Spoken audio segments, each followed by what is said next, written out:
Magandang araw sa inyong lahat at welcome sa aking channel. Ang daming nag-aabang sa vlog ni Luis Manzano na kung saan ay si Paolo Abilino ang guest nito.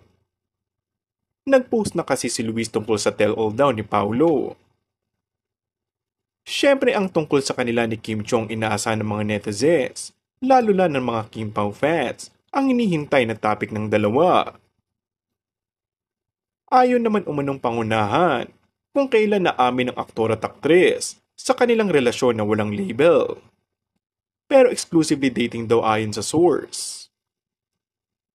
Say ng ilan, ay mas maganda nga na umano na tahimik na lang sila, kaya walang issue at sa totoo lang. Samantala, may magaganap na advance screening ng Elevator kung saan makakaman ni Paolo ang mga content creators habang next week naman ang premiere night nito. At sa April 24 naman, ay mapapanood naman sa sinehan ng pelikula. Kaya tanong ng mga fans, umattend kaya si Kim sa premiere night ng pelikula ng aktor? Ang galing naman ng paraan ng pagpopromote ni Paolo Abilino ng kanyang malapit ng ipalabas na pelikula. Titled Elevator kasama si Kailin Versosa.